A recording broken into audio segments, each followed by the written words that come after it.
Donc bonjour à tous, je vous remercie d'être avec nous ce matin pour ce premier carnet de projet. Donc pour rappel, les carnets de projet, ce sont des moments privilégiés ouverts à tous les membres de notre communauté pour découvrir et décrypter un des projets de l'axe 3, donc qui est l'axe d'innovation du pacte régional d'investissement dans les compétences. Donc ces rencontres se déroulent en 2 temps. Tout d'abord, une partie interview pendant laquelle je vais vous demander de bien vouloir couper vos micros. Et dans un second temps, vous pourrez poser vos questions à notre invité du jour. Pour cela, vous avez une petite main dans la barre d'outils en bas.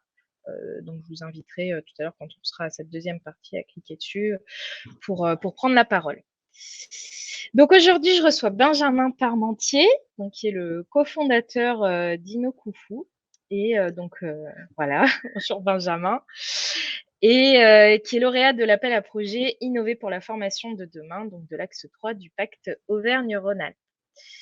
Donc, pour commencer, Benjamin, est-ce que tu peux te présenter, s'il te plaît? Oui. Je vais voir si j'arrive à partager.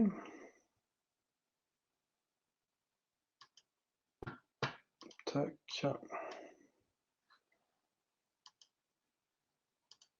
Voilà, est-ce qu'on voit bien ma petite présentation? Tout à fait. Super. Voilà, juste très rapidement en quelques mots. Donc Ainokufu, c'est le nom de l'entreprise, hein, Bicomino étant le nom du projet.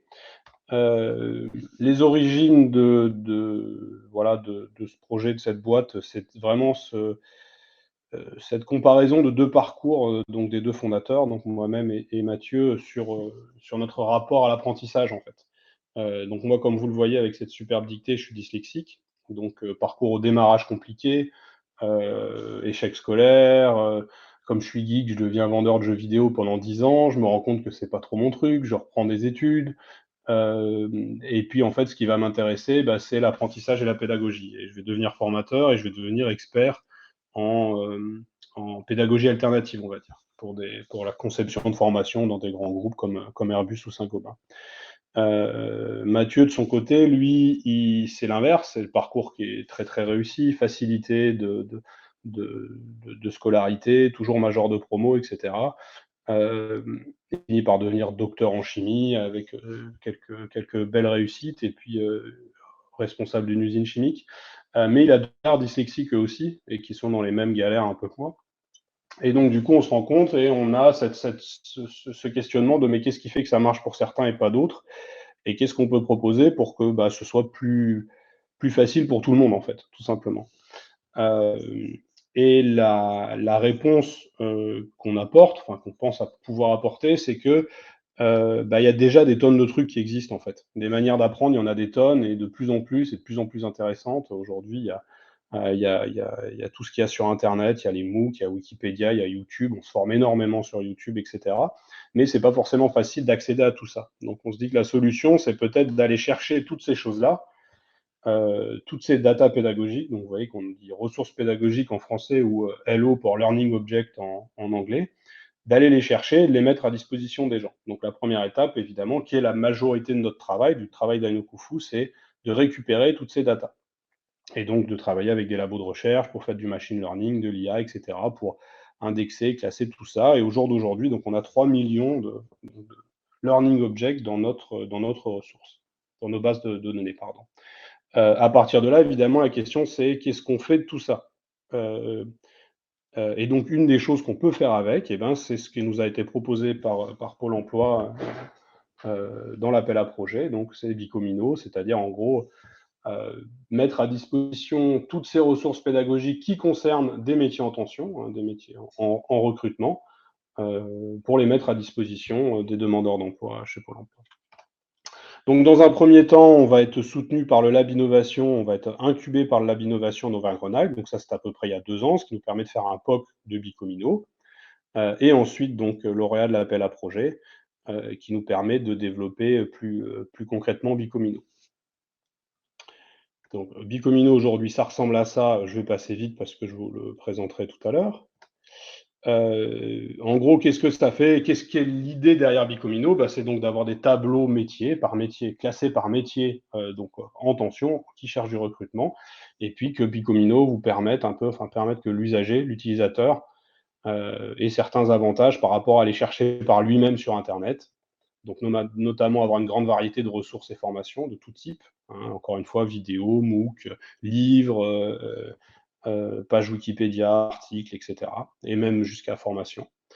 De protéger un petit peu des distractions d'Internet, hein, comme on est sur une plateforme qui ne fait pas de pub, qui ne cherche pas à vous vendre autre chose, ben, on n'a pas toutes ces choses qui bipent tout le temps.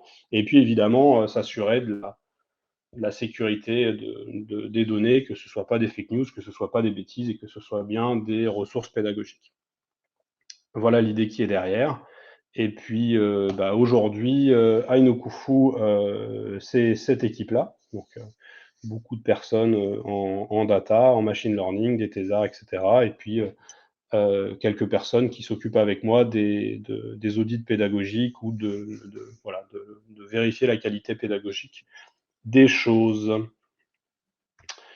Voilà. Alors, je te remercie pour cette première présentation et nous avoir expliqué la genèse du projet. Donc, vous n'avez pas créé de consortium pour ce projet. En revanche, vous travaillez en étroite collaboration avec le laboratoire de l'ERIST. On a parlé Oui, c'est rapidement tout ça. à l'heure. Est-ce que tu peux nous expliquer justement comment fonctionne ce partenariat? En fait, à l'origine du projet, il y avait cette idée que donc, pour le côté production, pour le technique, on avait besoin de l'appui donc d'un labo de recherche, donc du LIRIS, hein, qui nous accompagne, avec un thésard à eux qui est nous, hein, à 100%, donc Guillaume Lefebvre, et puis qui nous aide sur tous les aspects techniques.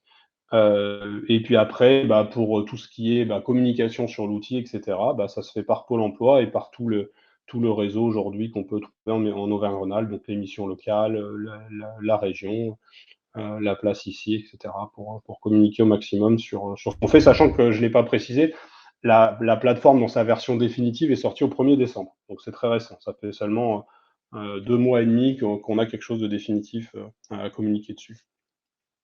Ok. Donc, quand vous avez débuté le projet, vous aviez que quelques tableaux de développés. Où en êtes-vous à ce jour? Quelles sont les prochaines étapes? Je rappelle que le projet doit durer 2 ans et demi, hein, d'ailleurs. Oui. Et peut-être que tu peux en profiter du coup pour nous présenter l'outil. Oui, je peux montrer un petit peu. Donc évidemment, le but de la technologie, c'était justement pourquoi il y a du machine learning, pourquoi il y a de l'automatisation, c'est pour que ça aille vite, hein, pour qu'on soit capable de développer des tableaux rapidement. Alors je sais que je parle beaucoup de tableaux métiers, alors que c'est pas forcément évident ce que ça veut dire, donc je vais le montrer.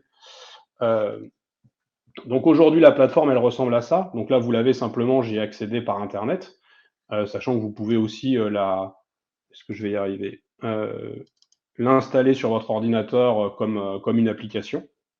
Voilà, tel que, je ne sais pas si là vous pouvez le voir. Donc, au jour d'aujourd'hui, quand vous avez un tableau métier, en fait, ce qu'on appelle un tableau métier, c'est ça. Donc, ça s'appelle un tableau métier parce que fiche métier, c'était déjà pris, parce qu'on n'a pas eu d'idée meilleure. Mais enfin, l'idée, c'est quand même d'avoir cette idée d'un lieu, hein, comme un tableau blanc ou un tableau noir, sur lequel vous allez retrouver toutes les informations. Donc là, donc le tableau devenir pro en gestion de chantier, vous allez avoir donc les éléments pour découvrir le métier sous forme de vidéo. Ensuite, les fiches métiers, Oriane, Onicep. Ensuite, quelques vidéos pour commencer vraiment, là, pour le coup, à se former, à aller un petit peu plus loin dans le métier, etc., dans son détail. Et après, il va y avoir une sélection d'articles, de livres, et puis donc jusqu'à la formation. Et donc aujourd'hui, la base de données de formation, c'est celle de mon compte formation. Puis on va avoir mis les fiches sécurité, etc. Donc voilà à quoi ça ressemble un tableau métier, sachant que voilà, l'idée c'est que on peut faire ces tableaux relativement rapidement. Au jour d'aujourd'hui, on est capable d'en sortir 5 ou 6 par semaine. On a sorti la plateforme au 1er décembre avec 16 tableaux disponibles et aujourd'hui on est à 58. Donc on est assez content de la rapidité à laquelle on est capable de sortir des tableaux. Et du coup, l'objectif, c'est d'en avoir L'objectif au qu'on s'est final. fixé, c'est un objectif un peu symbolique, c'est d'en avoir une centaine au 1er mai. Voilà, comme au 1er mai, fête du travail, on s'est dit si on pouvait en avoir 100 pour le 1er mai, ça peut être rigolo. Sachant que là, ça fait 2 mois qu'on les sort un peu tout seuls dans notre coin, au niveau de la prise de décision, je veux dire. Une idée évidemment de se baser sur la liste BMO des métiers en tension ou des choses comme ça. Mais maintenant, on commence à avoir un réseau avec les Domex de Pôle emploi et d'autres sites comme ça qui nous permettent de voilà, entendre les demandes et faire des choix de métiers et de construction de tableaux en partenariat voilà, avec ceux qui savent mieux lesquels sont nécessaires aujourd'hui en Auvergne-Rhône-Alpes. Ok. Et est-ce que tu peux nous parler des réussites ou enfin, et ou d'ailleurs des difficultés que vous avez pu rencontrer dans la mise en œuvre du projet? La difficulté principale, ça a été celle de tout le monde, c'est-à-dire celle du Covid, dans le sens où, comme tu l'as dit toi-même, on n'était pas dans un consortium et on n'avait pas vraiment à l'origine de lieu d'application, de domaine d'application, parce qu'on devait être très en partenariat avec Pôle emploi, etc., etc. Et évidemment, le Covid est passé par là, les événements ont dû être annulés, et pour Pôle emploi, ben, on sait que ça a été très difficile. Et donc, du coup, on s'est retrouvé un peu sans réseau et sans domaine. Donc, on a travaillé un peu tout seul dans notre coin pour faire ça. Et il a fallu commencer à reconnecter, ce qu'on fait seulement depuis 2 mois, en fait. Euh, Après, la fierté, bah, c'est que la techno, elle marche. Et de voir qu'on y arrive, que notre idée de départ, elle fonctionne, qu'on arrive à créer ces tableaux assez rapidement, et puis que c'est plutôt qualitatif ce qu'il y a dedans.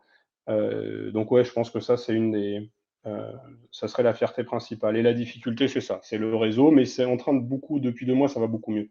On sent que les connexions commencent à se faire, on arrive à avoir, à parler aux bonnes personnes, et c'est plutôt chouette. C'est plutôt chouette. Je te propose de revenir un instant sur le public cible du projet, donc à savoir les publics dits invisibles.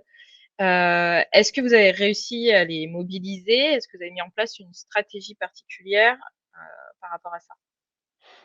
Au jour d'aujourd'hui, je pense que c'est un peu trop tôt pour le dire. On ne sait pas trop si on va encore y arriver. Le public, évidemment, c'est les infrabacs, les invisibles, comme on peut le voir, bon, un peu éloigné du numérique, mais pas trop, parce qu'il faut quand même qu'ils aient la capacité d'utiliser notre plateforme.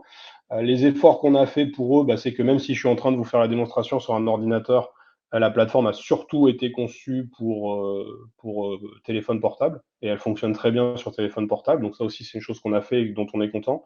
Euh, et puis donc pour l'instant, on parle surtout aux gens qui accompagnent notre public, qui pour l'instant sont enthousiastes, nous disent que c'est cool, nous disent qu'ils voient bien quoi en faire et qu'ils voient bien comment l'utiliser. Donc ça, c'est le côté super positif.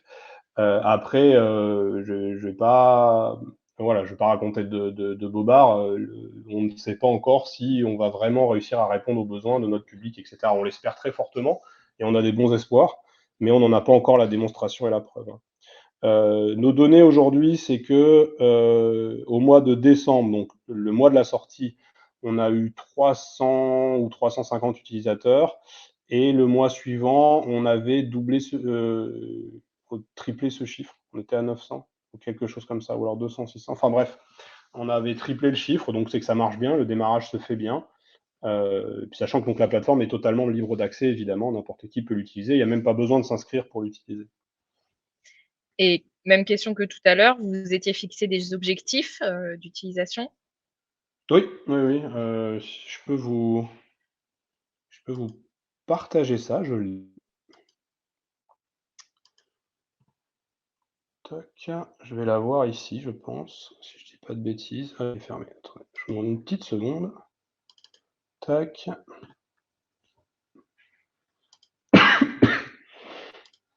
Voilà en gros sur quoi on était.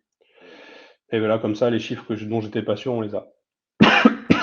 Vous voyez, l'objectif, c'est 200 000 utilisateurs à décembre 2022, sachant que là, on est donc dans la phase de déploiement au sein de l'écosystème, et on est, alors ça ne veut pas dire grand-chose vu les chiffres, mais on est en avance sur nos prévisions, puisqu'on s'était fixé 1000 utilisateurs pour mars, et puis que là, bah, on doit déjà y être mi-février, quoi.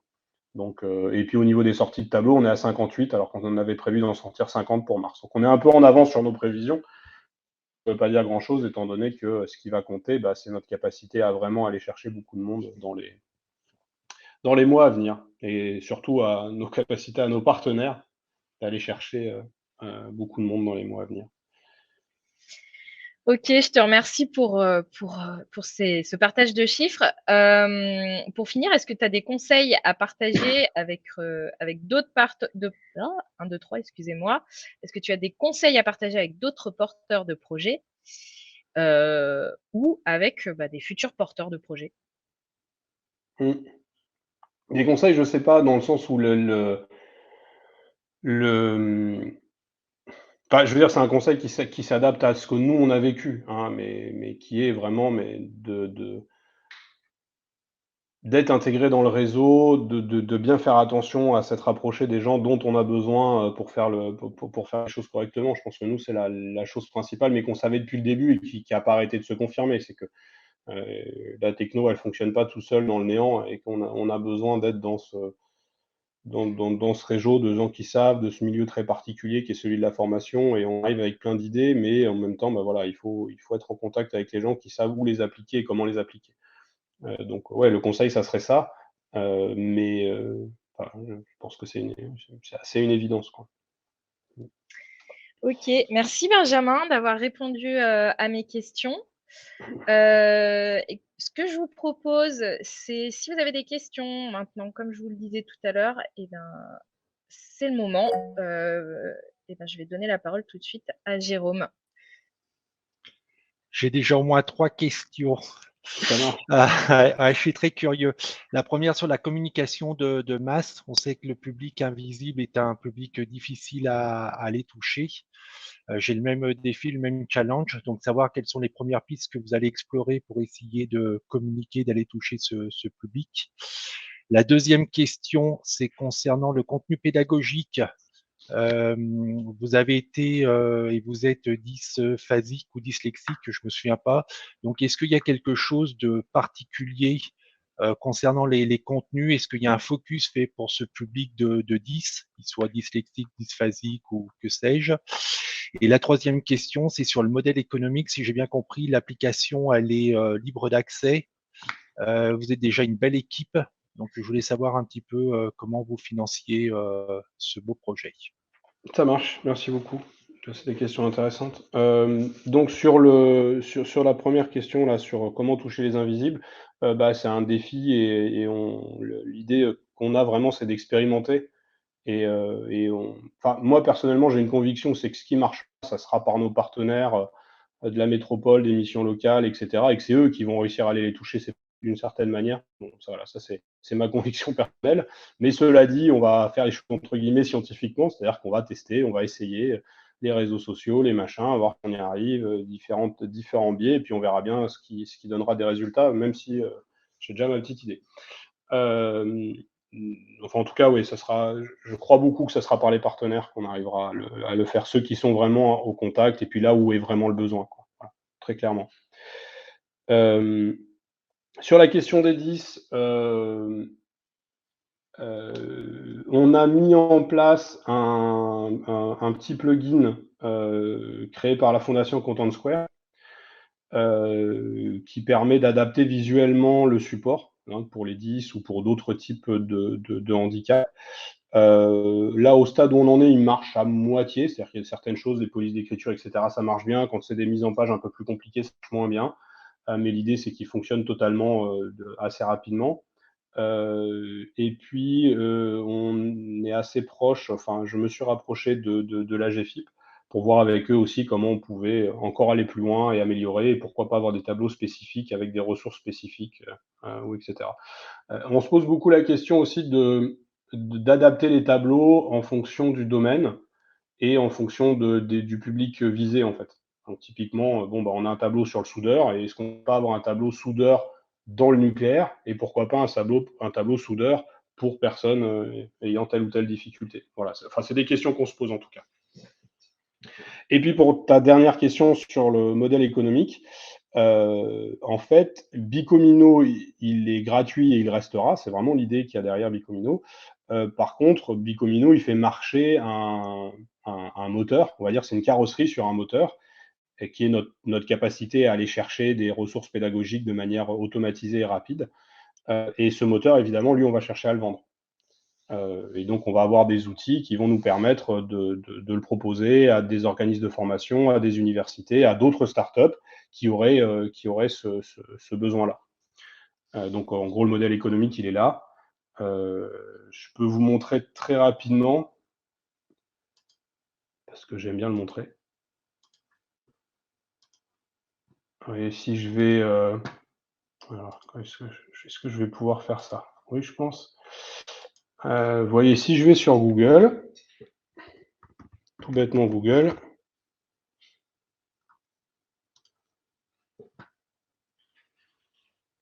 hop, pourquoi il m'embête avec ça, lui? Et que je tape par exemple une recherche Python, vous voyez que ça va charger un petit plugin qu'on a conçu. Donc voilà, ça c'est un autre exemple de ce qu'on peut faire avec notre moteur de recherche. Vous voyez là, j'ai tapé Python dans Google, et ben il y a les recherches de Google, mais à côté vous avez les petites recherches de Heinokufu sur le langage Python, les MOOC qui sont disponibles, les pages Wikipédia qui sont disponibles, etc., etc. Donc voilà, ça c'est un autre exemple de genre de choses qu'on peut faire et donc du coup de comment on peut avoir un business model derrière. Et puis derrière, pour vous montrer un peu comment ça tourne, vous allez avoir ça qui est voilà, ce qu'on appelle le Heinokufu Studio, qui permet justement de faire ces recherches, les paramétrer. Et c'est donc des outils qu'on peut mettre à disposition voilà, encore une fois, d'universités, d'organismes de formation qui auraient besoin d'un moteur de recherche de ressources pédagogiques.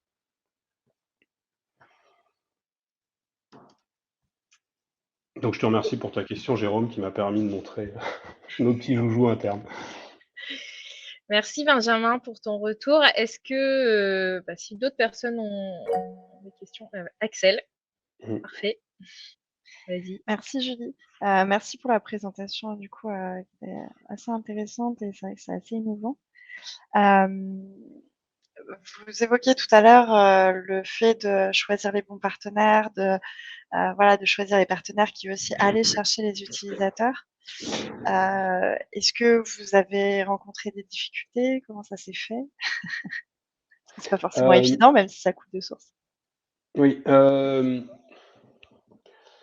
Au démarrage, on a eu une stratégie qui était un peu par, je sais pas comment je pourrais, par secteur. C'est-à-dire qu'on allait essayer de rencontrer les branches pro pour parler de tel ou tel métier par rapport au tableau qu'on avait dans ces métiers-là.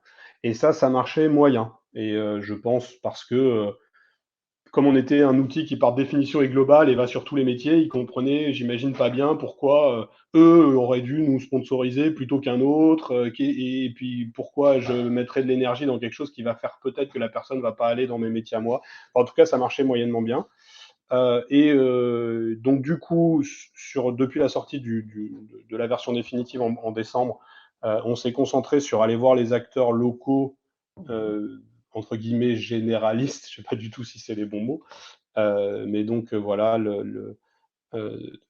tous ces acteurs-là, je vais peut-être prendre un petit peu mes notes pour pas en oublier, parce que ça serait pas sympa d'en oublier.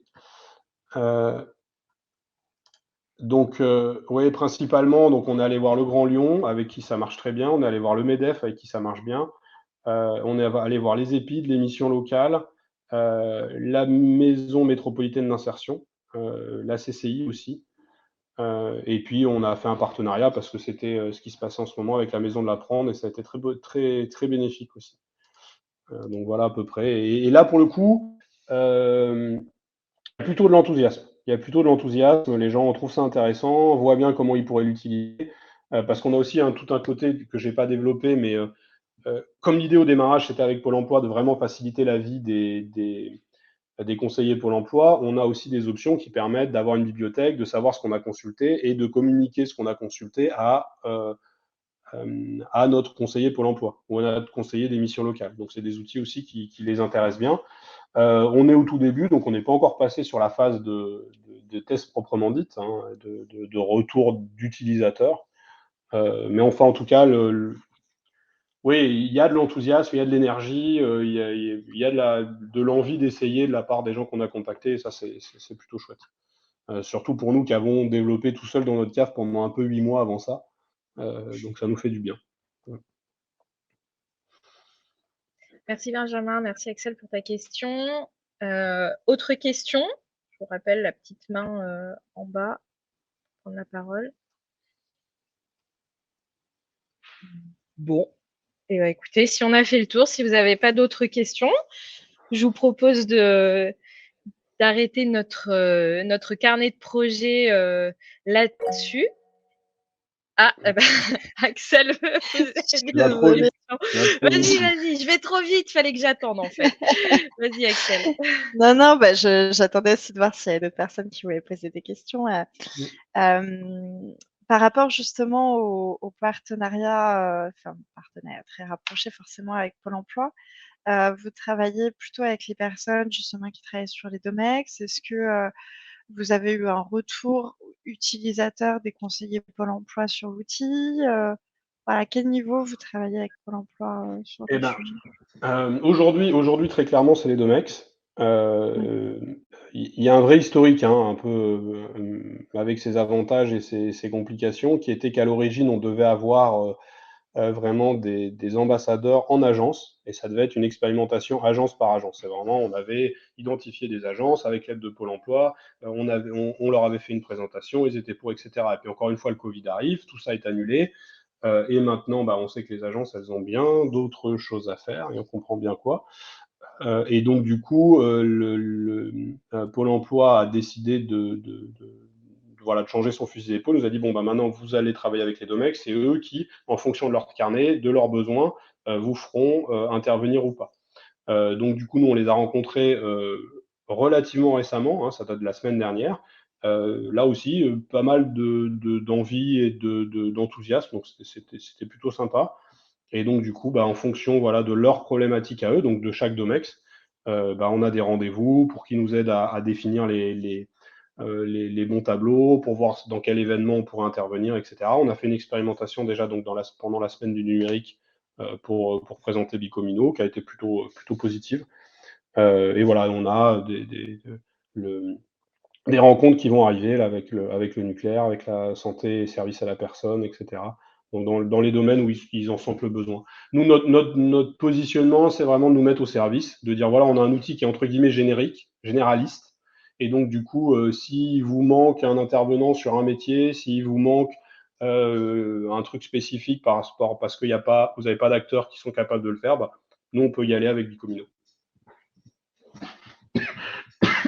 Pardon. Ok, merci. Bon, cette fois-ci, j'attends un petit peu plus longtemps avant d'arrêter.